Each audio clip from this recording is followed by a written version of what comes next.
What's going on, Badger fans? Football program is probably coming off a rock bottom type of loss. How long can we be there? Let's talk about how long this process might be, what's in store for the final 3 games, and let's talk some hoops. Let's go.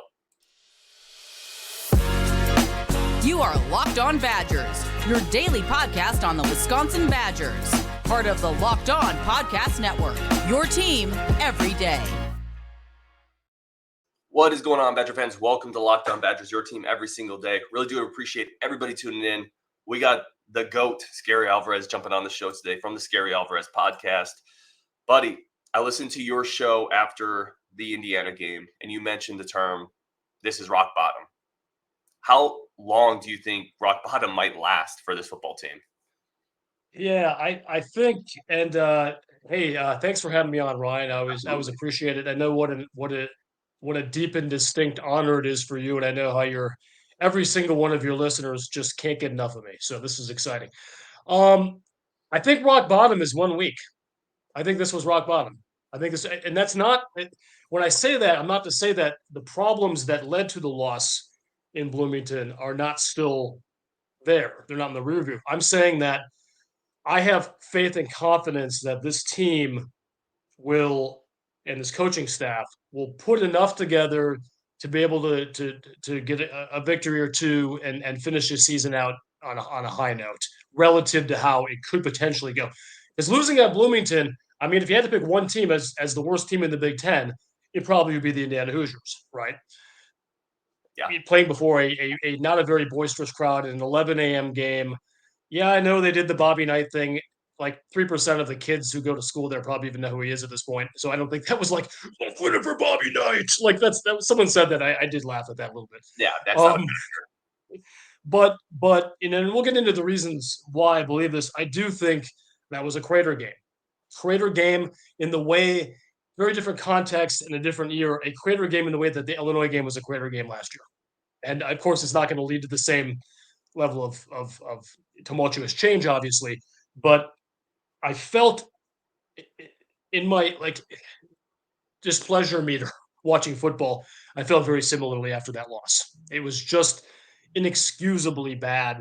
They didn't come out with the fire. I'm telling you, it seems to be a recurring theme here. And they lost to an inferior team, an inferior coaching staff, allegedly, in an environment that is probably one of the easiest environments to win in the Big Ten for a road team on a game that meant absolutely nothing to the Hoosiers. I just got a gut punch of a loss. And I don't know about you. I mean, I really when we got that touchdown in the third quarter, I think it was Pauling. Mm-hmm. I was 99% certain Wisconsin was going to win the game at that point. I felt that's even with the trouble this team has had, I felt that confident. And then to have us not only not get closer, but to actually have the lead or the final margin be worse was just shocking to me. So anyway, we'll get into the nuance of why, but that was a crater game. And I think they have a great opportunity to come out of that crater this week with a good week of practice and see what happens. Yeah, and I agree with you there. I thought I was sure they were going to win. I was sure they were going to win. And that just speaks to one of the questions I wanted to ask you, Barry. Scary Barry, same thing. It's not an insult. It's a compliment to both of us. One of the things I wanted to ask you was you kind of talked about it. You laid out what happened, but why? Why did we lose to Indiana? Like that's the question people keep asking me, and I don't really have a great answer. Like, it's not the injuries. Wisconsin's still more talented than Indiana with its injuries. Indiana's not a hard place to play. Wisconsin theoretically is still playing for the division at this point. Indiana has nothing to play for. Why did they start slow in Indiana again? Why did they start slow like they've started all year? Why did they continue to have these penalties? Why is it the defense can only play half a good game and the offense can only put together? Like, why? Yeah. Where do you point the finger? I think that fans generally, and I'll take the blame for this specifically, have probably put the blame a little bit more on the players than the coaching staff this season with the problems. And as this season we're taking the picture out of the developing fluid, and here we are 9 weeks in. I'm changing my tune a little bit on that. And I am starting to believe that the coaches, although the coaches are obviously always ultimately responsible, so I want to make sure we know that coming in. Mhm. But the coach, Fickle and his staff, the 2023 Wisconsin Badger coaching staff, I'm starting to believe that they are more at fault for this than I previously thought they were, because you can only have so many games when you do not have your guys ready to play. Do not have them, even if they come out and play better at certain points of the game or come back incredibly like they did against Illinois. Shouldn't have to. They shouldn't have had to. There is a decent amount of talent on this team, even with the injuries, even with Mordecai being out, even with Braylon Allen and Lucy being out, DK being out. They had more than enough talent in that on that field to handily beat the Indiana Hoosiers last week. So Mhm. the question is, if you can say, "Oh, the kids didn't come out with fire in their eyes." Okay, that's fair. I mean, you can't put it all on the coaches' out, but that's a Luke Fickle loss. This was a Luke Fickle loss. That some of the other ones, a little. I consider Washington State a Luke Fickle loss too, in the sense of you come out a team that it certainly is now proven to not be very good. They're 4-5 on the season. Okay, that was not a good Washington State team. We built them up, Buttercup, built them up too much. I was there too. And it sucks that they lost. It'd be kind of fun if they were 7-2 or something. We Right. could say, They "Oh are yeah, not. they freaking suck. They're one of the worst teams in the Pac-12. They're Yeah, brutal." they are not that good anymore. So we go out there, and just like that, we're down 14 or 17 in the first half. Weren't ready to play. Okay, that's on the coaching staff. Okay, it's easy to give Luke Fickle a pass. It's game 2. Now we're in Bloomington, and it's game 9, and the same bless you, bless you, God bless you. Thank you. I muted it so nobody actually heard that, and now we Dawn have. bless you. Dawn bless you. Okay, thank Um, but it's game 9, and Indiana's probably not as good as Washington State, but that first half was the same damn thing. They were not ready to play football at 11 a.m. last Saturday. They were not ready. I love these kids. Wisconsin Badger grandson's on this team. Hayden Rucci. I love these kids.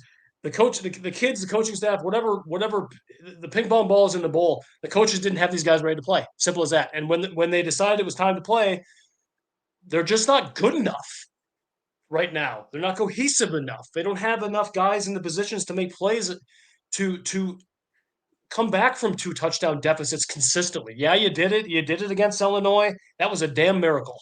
you. Looking back, that was a damn miracle. Not a miracle that they beat Illinois, because we should beat Illinois. We're better than them. We have better coaches than them, I think.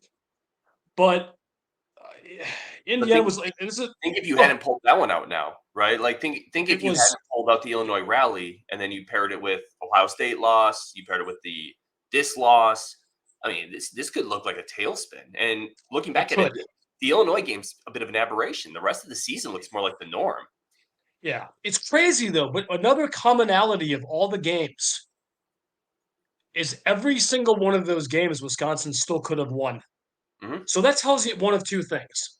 Either we just have more talent than we think we are, and we're not executing or something, or this team does have a little something, and they're just not quite putting the pieces together. And I think it could be a little bit of both. I don't know. But I will say, I believe this in my heart. If they played 10 games in Bloomington at 11 a.m. with this team, we would have won 8 or 9 of them. But I just believe Indiana sucks. And I know I've been building up. Oh yeah, it's the team that was tied with Penn State with 3 minutes left in State College. It's true. These are college football players on scholarship. I interviewed Barry Alvarez a while back this fall, and Barry goes, "Those are scholarship players too." I mean, there is a point there. They have pride. These are kids who have pride, and they so saying it should be easy to walk in there and beat Indiana, that's a little bit ridiculous. But that's a game that Wisconsin, even with this version of the Badgers, I think would normally win. So yes, I was go gonna ahead. say it's also a true thing though. It is. Listen, we're just.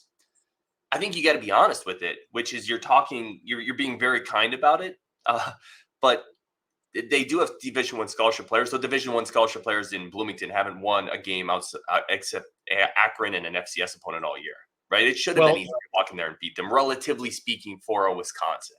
you are Like correct, and it is the very reason why we're saying it's a crater. If this was something where like that game was a coin flip and Indiana comes out on top, we're not going to be have existential crisis shows after. We're going to be like, well, Wisconsin just isn't good this year, and Indiana just bested them. We should not have lost that game. I mean, I don't want there to be any confusion. Wisconsin should not lose a game. And you and I talked a little bit pregame, and I had a little bit of an inkling that it may not You come were out, on it.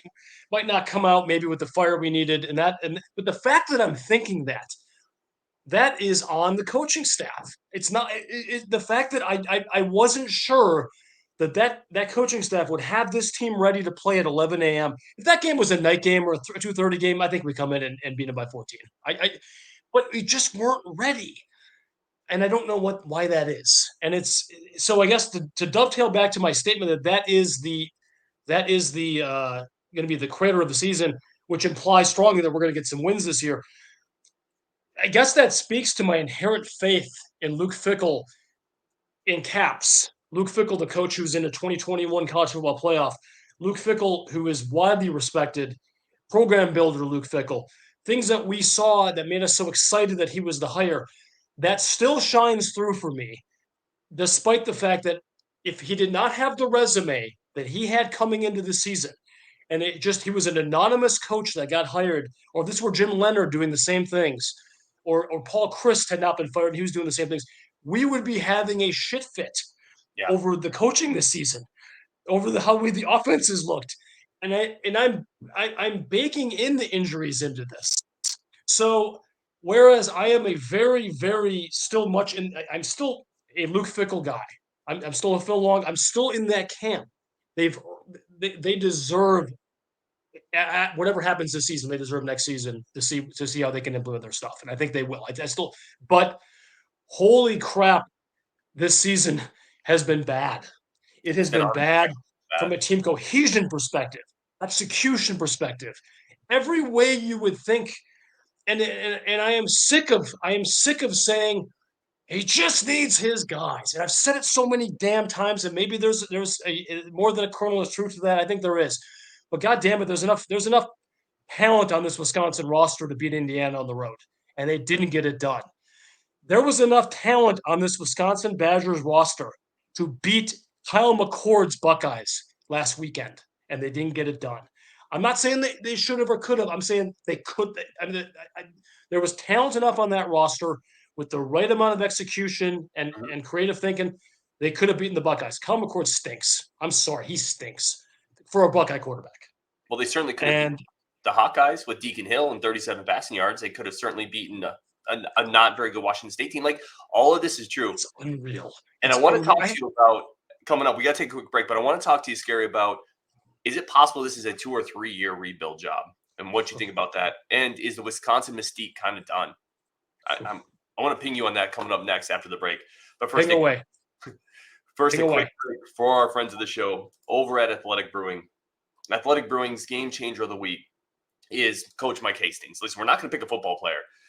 Coach Mike Hastings has Wisconsin hockey back. And just like Coach Hastings, Athletic Brewing is a game changer in the non-alcoholic beer game. They have made incredibly good tasting beer that doesn't have alcohol. It's incredible. Over 50 different styles of craft non-alcoholic beer, including IPAs, golden sours. I love my variety. Plus, I love doing a lot of different things, and I don't want to be bogged down by drinking a bunch of beer. It's going to get me hungover. I'm going to get drunk. No hangovers ever with Athletic Brewing. You can go to the store. You can go mow your lawn, play some darts, pick up hoops, play some parcheesi in the park, whatever it is. That's what Athletic Brewing is here for, the fastest growing non-alcoholic brewery in the U.S. So get on board. I love them. My neighbor down the road runs marathons, and he switched to Athletic Brewing because he didn't want his beer game to interfere with his athletic game. First time customers can use code LOCKEDON to get 15% off your first online order. That's code LOCKEDON at checkout for 15% off athleticbrewing.com. Near beer exclusions and conditions apply. Athletic Brewing Company, fit for all times. That's code LOCKEDON. Get 15% off your first online order at athleticbrewing.com. All right, let's bring Scary back in. Continue our conversation here. Hey, Ryan, does Athletic Brewing have an alcohol version? No, they do not. This is a game changer if you want to go do some athletic stuff, not get hungover, plus get the taste of those IPAs, which I love. Scary, I want to ask you this, man, because I was thinking about this the other day, and I think some Badger fans going into the Indiana game, that obviously we're going to beat Indiana because we're Wisconsin, right? There's just this mystique of Wisconsin, right? We're going to beat them because we're Wisconsin and they're Indiana. Is that gone? Like, do we need to start saying, no, we're kind of in this pot of mediocre now in the Big Ten, and we need to stop just saying we're going to beat these teams because we're Wisconsin? Without defining it as being in a pot of mediocre, because I think the program, the Wisconsin football program, still has status. I think that's still there. But if you're talking about a mystique when you're lining up across across from another team, yeah, we do not have. Indiana wasn't mystified. Like when we went in there in 2017, with Hornibrook and the game Cephas got hurt and pretty much blew them out of the water. There's a much better Indiana team then. There was a mystique. I mean, Indiana's like, oh shit, this is Wisconsin. We know how this is going to end. I felt like the team had the mystique then. When they started that game, I truly believe they were like, we can beat this team. Who are these guys? And that's the way it is now. I do believe Purdue, we're in their head still. For whatever reason, I know that's a bad Purdue team. I don't want to say that was any sort of groundbreaking victory, but we could have played that game 10 times. We're going to beat them 10 times. That team, we're so deep in their medulla that they can't like Purdue. It would probably be Ohio State, Michigan, and Wisconsin would be the three teams Purdue would get rid of permanently if they had to do it. Really but to address your question, no, there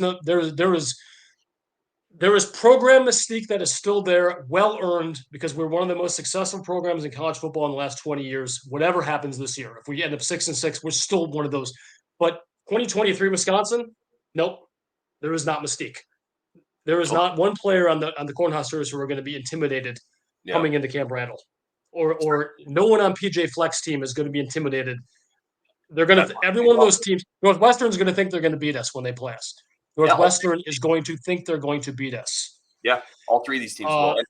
They're all going to be coin toss games. Scary. Every one of these games could go either way. We're not going to lose all of them, but I don't think we're going to win all of them either. And I think that goes back to the idea that we're just not the Wisconsin team that we're used to seeing. I want to ask you, though, because I got a bunch of comments in here. We're going to put a couple of them up so you can help respond to some comments. Is my wife one of them? Is Cindy commented that I'm late for dinner? No, she has not chimed in yet, although I will let you know if I get one. This one is from Jeff K. It's going to be a couple-year process. Not sure about the scheme. 16 and 22 starters aren't good enough. I don't even really want to talk about the players' comments and what level they're at. The first part here from Jeff K. This is going to be a couple-year process. How true do you think that is? Kind of getting back to where Wisconsin should be. And how patient do you think, more importantly, fans are going to be for that? Well, let me start with the first part. We both touched on this at our respective shows. We were all overconfident, and we bought. I'm not saying it was Kool-Aid because it was real. Fickle is good. Fickle, he surrounded himself with good, proven professionals with track records. The strength and conditioning stuff, that was real. The camaraderie, that was real. But as you said, the Badgers won the offseason, and then it ends in August. And then you start fresh. That shit didn't matter one bit. So as much as we thought, or many of us thought, this could be a 10, 11, 12-win team who was going to be playing for the Big Ten title, in hindsight, that probably was ridiculous. There was too much of it. There was just whatever, the fit, changing the scheme. But so I guess to answer your question in a roundabout way, yes, this was probably always going to be a 2 or 3 year project because that's just where the program was. And you can't say, as much as critical as I'm coming around to being with Fickle and how that staff has performed this year, the reality also is this team was not in great shape when they inherited it. Right. It doesn't mean there aren't talented, hardworking kids that I love on this team, because there absolutely are. They're guys who are going to be starters next year that Paul Chryst left behind. But the task was much greater than grabbing a few kids off the don't say the waiver wire, off the transfer portal. Sometimes it feels one and the same. I'm just saying it's a weird thing, right? The transfer portal, but go ahead. It ain't the proof of and to step one step further up, the proof of Luke Fickle's worth and value and as a Wisconsin football coach is not going to be what he does in the transfer portal. We thought it was. And look, hey, great. Bryson Green showed what he can do. That kid is a great football player. But holy shit, man, it almost makes me feel worse about the fact that he did well against Indiana, that he haven't used him all season. Why not? Where's that been? So, but I think that's the inconsistency, though, Scary. yeah, We went to him. If you remember, we went to him early in the year. See, this is where, Rajiv, good friend of both of ours, been on both shows. He got really excited about Bryce Green, and I see why. But my point is, like, that same Bryson Green was the guy who's not catching passes in weeks 1, 2, and 3. I just refuse to believe anybody's arrived at this point. Is Bryson Green a great player, or did he just have one good game, then a bunch of other inconsistent ones, and this is his good one? yeah, I don't know.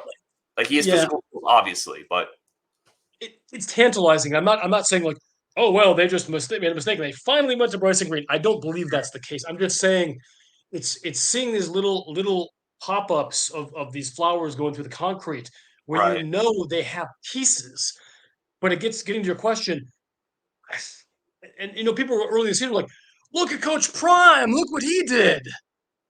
Well, let's look at Coach Prime. Which was 4-5. I mean, yes, he had a bigger project than Luke Fickell did, but the reality is there just are so few college football coaches. It can happen in hockey, and we'll talk about hockey in a minute, maybe. And even in college basketball, college football, when a team is down, it is not a 1-year process. That is the white whale to have it turn around in 1 year. So this was always going to be a 2 or 3 year process. So getting to Jeff's question, he is 100% correct. As much as we wanted this to be snap your fingers and Luke Fickell's the guy and he's a 10, 11, 12 win coach immediately, that probably was never going to happen. And so, yes. And now, along with that, Ryan, do I think the 2025 Wisconsin Badgers talent, how talented that team, how cohesive that team is going to be under Luke Fickell is going to be better in 23? You bet your sweet ass I believe that. I mean, you kind of have to believe it, but I do believe it. With his recruits in, who are different than Chris recruits. They are just different. It doesn't mean that Chris didn't land some good recruits. He recruits different kids, different types of kids, different types of players, different types of receivers, big, tall, rangy, athletic corners with high upside. Chris might have had 1 or 2 of those in his tenure. Maybe. And Fickell's landing 2 or 3 in a cycle. Yeah. If we can keep the one from keep Miami and Florida and Florida State away from one of those. No, recruiting is definitely going to jump up. I just and this is going to be what social media is anyway. And there's going to be no way to avoid this. There is going to be a segment. It's going to get really vitriolic. There we go. Pronunciation. Nice job, Brian. Ooh, that's a big word. Thank you. I know, but between this group of fans and some media members who are upset with Jimmy being gone, with Paul Chris, with this, it's just going to be ugly for a few years. And I'm not looking forward to those continuous back and forths, right? It's going to be tough, Ryan.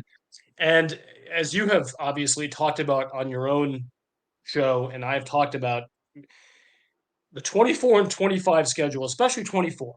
These are brutal, terrible schedules that would have had us a 3 or 4 win team this year. So I'm just telling you, it's quite possible. Be ready for this cognitive dissonance that you're going to have to keep supporting this team, where Wisconsin maybe wins 7 games or 8 games next year, 7, and is incredibly improved from 2023. 100%. That is a huge possibility. And I could see a 25 team that is really, really good compared to 23, and maybe they win 8 games. And I'm not saying they won't. I'm not saying I don't want to be the guy who says Wisconsin can't be challenging for the Big Ten title in 25. Maybe they can. I think the over-under next year is 7.5. You look at the schedule, and I got to be honest, I don't know if I would take the over on that right now. We got to take a quick break, though. I want to come back. We're going to talk basketball. And I have a question here. We'll pay Scary on this one. This is from Mike Morley. Wisconsin is Nebraska now. We'll get back to that one. I want to handle this. We'll get back to that one after the break. But first, we're going to take a quick break for our friends of the show over at LinkedIn. LinkedIn is the #1 professional job platform in America. Scary would know this. Coach Fickell would know this. You need to find the right people for your team. Every small hire is a high-stakes wager. LinkedIn gets rid of all the riffraff, all the employees out there on the transfer portal that you don't want. You don't want them. LinkedIn's going to take care of that. Filter them out like a big spaghetti strainer. You just get the pasta. All the bad candidates, the water goes down the drain. That's what LinkedIn does for you. That's why we use them. I've used them in my professional network, just to network with people, to be in the circle of other influential people in the IT business, which is what I do. Simple tools, screening questions, and it's why small businesses continue to rank LinkedIn Jobs #1 in delivering quality hires versus leading competitors. LinkedIn Jobs helps you find the qualified candidates you want to talk to faster. Post your job for free. LinkedIn.com/LockedOnCollege. That's LinkedIn.com/LockedOnCollege. Post your job for free. Terms and conditions do apply. All right, let's bring our man back in here. And really quickly, before we even get started on this comment, Scary obviously has a podcast. If you listen to the show, you know that. Go check out his work. Go subscribe. Go follow along. He has unique. He does things that other people don't do and gets interviews other people don't do. So go check out his work for sure. Yeah, thanks, Ron. I appreciate that. One thing that was really shocking to me is when I looked recently and I realized I had 300, 400 subscribers, and I said, well, there must be 300 or 400 people on YouTube then. And Cindy, my wife, said, well, no, dear, there are tens and hundreds of millions of people on YouTube. And I was a little bit taken aback by that. It's a little surprising. Of course, Jake is one of them, and we got some of the ones who matter. The real ones do. Real ones. But I'm still stunned that, and I know there are more than 400 Wisconsin fans, or at least there were at the start of the season. Hey, do one of those things where you subscribe and then you do that little thing with the bell, so That's you it. know when I do that. So I don't have to do a stupid tweet begging you to listen to it, because that's degrading. So yeah, Ryan doesn't have to do that. Ryan's in the big time now. He knows y'all are going to be there. But old Scary Alvarez needs you to know those are coming. So, and we got some good ones. We had a couple of Wisconsin soccer, women's soccer stars on, uh, you know, recently, and a lot of you tuned in, but a lot of you didn't. And so just check out some of these other ones. We go in the cracks at some of the other podcasts. I'm not trying to diss on yours. Yours is great. It's true. It's But 100%. we're going to, we got a women's hockey show coming up, and women's soccer, and some of the crevices that in women's volleyball and men's wrestling. I guess there's not a women's wrestling, but that other shows don't go, and we like to go there. It's fun. It's fun to see what these kids are doing. They don't always get the hype, even from my own account. So thanks for the plug, Ryan. I appreciate it. Yeah, of course. And I've always been told the first 300 to 400 are the hardest. The next million comes pretty easy. So I wouldn't stress it. Mike Yeah, Morley, yeah. I thought I had a million. I thought I had a Wisconsin million. is Nebraska. How about this comment, Scary? Wisconsin Yeah. is Nebraska from Mike Morley. Yeah, Mike. I don't know, Remember, Mike. really quick before you go, remember, family-friendly show. Yeah. No. Wow. Okay. What? No, you've already Trust in let the dog. It's not family friendly. Little kids watching the show. It's fine. Mike, Bubby, my man. This is the trap. This is the trap that people have been just waiting to say. We're gonna make the Wisconsin's Nebraska. We're gonna make the Luke Fickell and Scott Frost thing. There's just no. Let's pretend there was something to that. The evidence isn't there. The range of evidence isn't there. Luke Fickell's been the coach for less than 1 year. You can't make any Scott Frost comparisons. I know this where this is going. You just can't do it. Wisconsin is not Nebraska. The path that Nebraska took was very different than the path Wisconsin took. And I know you want to do we hired a guy from a non-power five, and Luke Fickell can coach so many circles around Scott Frost. Even the 2023 Luke Fickell that we're having issues with, it's not even a comparison. Luke Fickell had a team, and I know you said Central Florida should have made the playoff 1 year. I understand all that argument, but it's not. This doesn't meet the eye test. So no, to answer your question, Mike Morley, if that is your real name, Wisconsin is not Nebraska. Take that exclamation point out, put a question mark there, and then the answer is no, they're not. I love it. All right, let's take a couple more of these questions. Rick Thayer, watching USC Washington, our questions are / comments. Watching USC Washington Badgers have a long way to go. I'm curious on this one, Scary, because when you watch USC play defense, see, that's the thing I feel like that gets completely lost in all this. People will watch Iowa play offense and they lose, their minds go atomic. And then USC will give up 55 points and everyone's like, oh, no, but look at their quarterback. He's going to tear up the Big Ten. Well, maybe, but they can't stop anybody. Yeah, you can't pretend that either one of those, and they're both, Washington's a national title contender, and USC certainly was a few weeks ago, and they have the best player in college football in Caleb Williams, almost a Badger, maybe not. You can't pretend that defense doesn't matter. Then we go, well, the offense is just so good, the defense doesn't look good. I mean, maybe the defense is so good in some of these Iowa games that the offense doesn't look good. I'm just saying, like, it's two sides of the same coin. So yes, it's more fun to watch 55 or 52-42 games than Mhm. 10-7 Iowa Northwestern. It was poke your eyes out kind of stuff. But no, I don't buy the premise that and I know Alex Grinch got fired finally, and it's like the defensive equivalent of Brian Ferentz. Um, but like it does matter. Yes, it does matter. Those teams are not playing good defense, and that will, if you don't have a good defensive team, that's going to be a problem. So yeah, I do think it's glossed over that some of these teams putting up just because points are more fun. So if let's pretend that Wisconsin was losing 45-42 games this year. I don't know. Would the fan base be more excited? I don't probably a little Probably. bit. They probably would They'd be. be more excited, but it doesn't make it any better. Let's say Wisconsin lost a 38-37 shootout to IU yesterday. You shouldn't wake up one iota happier as a Badger fan about that result than what happened yesterday. I'm sorry, because that would be you're giving up 37 points to a terrible Indiana offense. So yeah, I guess I'm answering your question kind of in a roundabout way, but it does matter. Defense does matter. It's just one is pretty, one's ugly. That's all it is. Let's go hear from Dice. Season is over. Period. What's the rest of the season for you? To me, it's when the Dice, man, Dice. This is a lot to take, man. The thought of losing you already with 3 games and a bowl game left is a lot to take, man. You should give me a little bit of a heads up before you make a statement like this. So let me process this as we're answering the question. Season is not over, and the reason, one of the main basic reasons I say that is you say the season is over, and if Wisconsin comes out and loses 3 games or doesn't play well in in those games, guys, you'll be the first one going, oh, freaking Badgers suck. Like every game matters. Even if Wisconsin had 3 wins right now, the season is, every game still has value, and there's value to a team that you're looking to be good in 24 and 25. So I disagree that the season is over. I understand. I'm going to do a Ryan Herrings here. All comments matter, and I understand. You have a different perspective than I have, and I understand your frustration, and I do. That's true. I'm being sincere about that. I do understand the frustration. I was similarly frustrated many times this season, but not the least of which after the IU game. But the season is not over. Hang in there, Dice. D1 CE. I would say the stakes are over, right? Like, and I want to start commenting here because we have Bree is the internal optimist. She chimes in. They can still win the West. I would say this.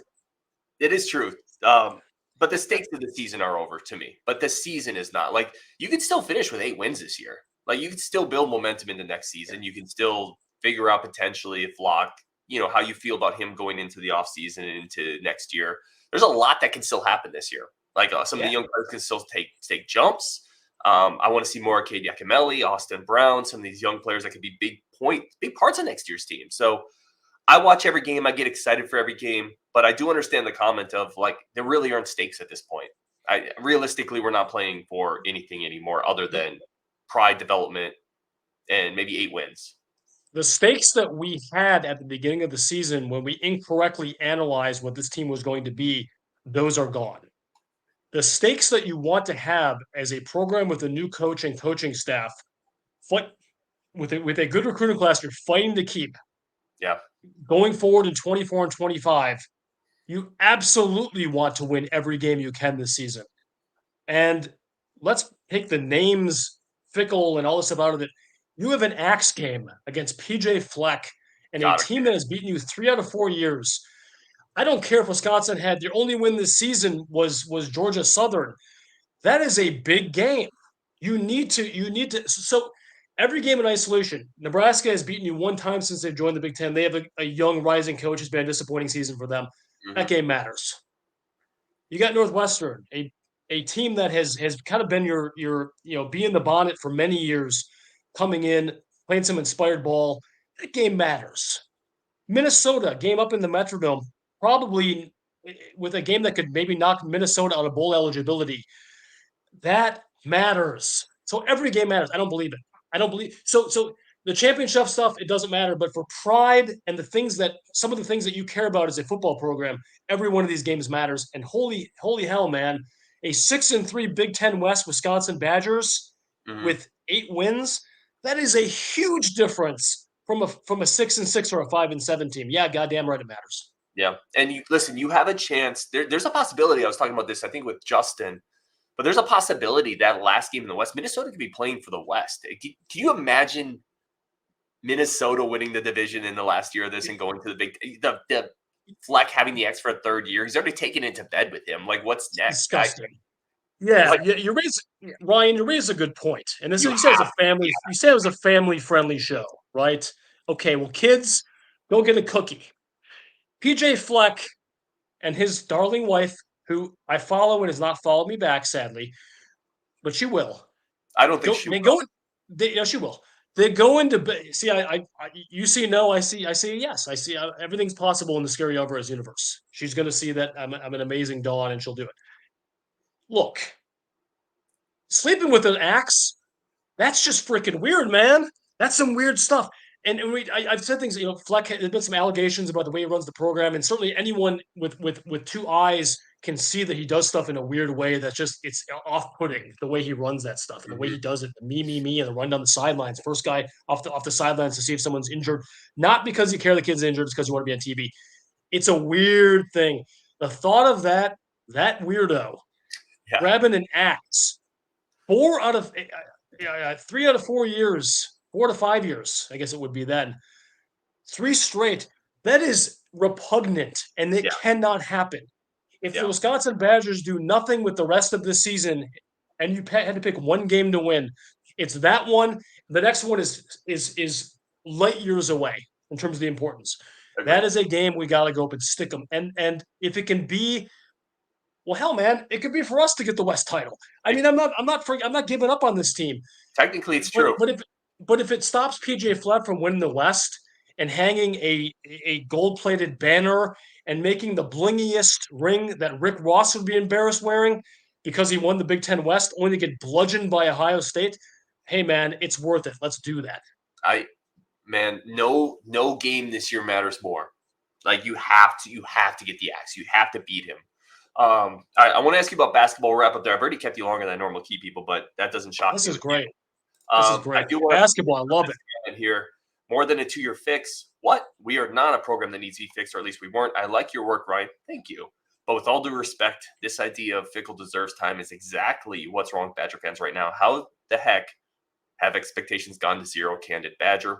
We've kind of talked about this, Barry, but yeah, I mean that's kind of the vibe. Like that's kind of why I asked, are fans going to be patient if this takes a couple of years? And the answer is yes and no. Some just aren't. This fan is not. This fan is not going to be patient. What was the name of the fan? Candid Badger. He's living up to his Candid Badger. Hi, Candid Badger. Scary Alvarez here. Hey, just wanted to respond to your comment I recently saw on Locked On Badgers. If you think that Wisconsin program, the way it 2022 ended, things were okay and just anyone could just come in and start winning games immediately, whatever system you're going to be using, I feel like we're watching 2 different teams then. That was a broken team that had not meaningfully recruited the 2 previous seasons. While there were great kids on the team, there still remain good, hardworking, talented kids. The cupboard was as bare as a Wisconsin Badger talent cupboard had been. And this is not hyperbole, since maybe 2008. That's the last time I could think of a team that was comparable in terms of talent to this team. So if you're not if you think Luke Fickell, it would have been nice if it would have happened, but doesn't get the benefit of at least a couple of recruiting cycles to see what he can do with his team and his system, which is not the Paul Chris system. This is not debatable. Then I think you're setting yourself up to be miserable. I mean, I don't know. I'm not mad at you. I just think it's like that is a bar that is unrealistic and unfair and too high, and you're just setting yourself up to be miserable. This team comes out next year in a 7-5. You're going to be calling for Luke Fickell's head 1 year after he gets his top 25 recruiting class in. You're going to be miserable. So just that's my take on that. Have a No, good night, though. Yeah, listen, he's candid Badger. He's going to be candid with it, and fans are going to Yeah, look it's at okay. different ways. As But I said, Ryan, there's no wrong opinions here. I mean, this is just candid Badger. He's speaking from the heart, and that's okay. the one thing you can do as a program, though, is you can't get into coach churn. Let's say even if Fickle's irrelevant to the bigger point of it. That's what the first topic we talked about, or the second one, is Wisconsin, Nebraska. What Nebraska did is they got into coach churn. One bad hire led to another one, which then quickly led to another one. That's how you become Nebraska. You don't become Nebraska by having one down year. That's not the roadmap to Nebraska. So let's talk basketball quick, Scary. Let's wrap up there. I'm pretty excited about this year, partially because we just saw Wisconsin lose to Indiana in football, and I could use a distraction, but also because everybody's back. Store's here. I think there's going to be a jump from Siegen. Like, what's the Scary Alvarez excitement level here for Badgers basketball? Yeah, good question. And I recently did a Bucky's fifth piece where I did the best case scenario, worst case scenario, most likely scenario. And I'll just go right to my most likely scenario. And what I had is the Badgers challenging for a Big Ten title, coming up a little short, and ended up I think a 5 seed in the NCAA and winning a game or two. I mean, I think I had to make it in Sweet 16. I think I really like this team, and I think that anything less than a team that can be a top 4 Big Ten team, even in a good season for the Big Ten, until the tournament starts, and a team that can, hopefully win a couple games in March. I think anything less than that would be a disappointment. I think this team not only does it have more experience, as you noted, with the players that are returning, and that makes a huge difference in college basketball. Experience, when you're not doing these 5-star Duke guys, given another year for Connor Esigian, he's going to be a different player than he was last year. He's going to be a better defensive player. He's going to have more confidence in his shot. And, adding Store and another year for Big Steve and having a legitimate bench. Yeah, I'm going to tell you, I think this Badger team is going to be good this year. I think it's going to be a good kind of, it's. I hesitate to compare it to the Johnny Davis year because this is a different team than that. And I don't want to think, Store has to be Davis and it's going to be all. But you're going to have Chucky Hepburn not having to hero ball every single game at the end this year. He's a great 3-point shooter, but he can be a point guard again. I'm really, and they're going to look. They're going to have a few losses in the early season. You're going to Arizona. You got Marquette. You're gonna, but as I said in this piece, by late December, this is going to be a ranked team, and this team's going to challenge for a Big Ten title if they stay healthy. Front court's a little bit of, you want to keep that front court healthy, and I know you got Winter showing out and stuff, but really the front court is still an issue for depth. But I am incredibly excited. I am as excited for this year's team as I was unexcited for last year's team. That sounds like a faint praise. But I think this is going to be a real good Badger team, and I think Greg Gard is going to turn some heads this year with what he's going to do with this program. I love it, man. I can't wait. Season's kicking off tomorrow. We're going to go live before the game, probably go live after the game to celebrate. And I think your point with Hepburn is dead on. I think Hepburn was miscast last year, and because of it, he caught a lot of flack from fans. That's not his game. His game is not that ISO score. His game is to be more of a pure point guard. I think he's going to show out this year. So I'm there for it, man. I can't wait. He is Scary Alvarez. Go check out his podcast. Scary, as always, thank you, my friend, for jumping on the show. Hey, it was great to have me. And really quick, because I know we did 99% football and 1% basketball. We're going to do 0.5 of 1% hockey. I just want to give a shout out to the Wisconsin Badgers and Mike Hastings for winning 6 straight games against ranked teams, 2 straight Big Ten series at number 1 Minnesota and at home against number 4 Michigan.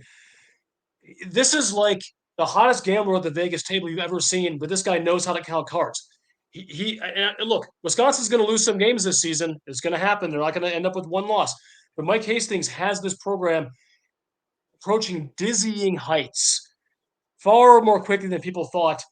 And I did a tweet where it's the one where the Russell Crowe's looking from the window, where Luke Fickell has to be watching this. I'm not saying Luke Fickell isn't rooting for Wisconsin hockey, but has to be watching this going, because Hastings is doing what everyone thought Fickell was going to do quickly, and that's unfair to Fickell because as I said, it's apples and kumquats. Hockey and football are 2 different things. But damn, I have to say, and that doesn't mean like the women's program, Mark Johnson's fantastic. I'm not trying to bluster that, but heads up to them. Women's soccer just lost the Big Ten tournament championship today. They're going to be fairly highly seeded in the NCAA. Right. Shout out to Wisconsin women's soccer, and excited for these winter sports, wrestling and all the rest. So thanks for having me on, Ryan. I know it was an honor. No, it was definitely an honor, and I hope to have that honor again sometime soon. That sounds right. On Wisconsin, we'll talk later. Absolutely. Peace out.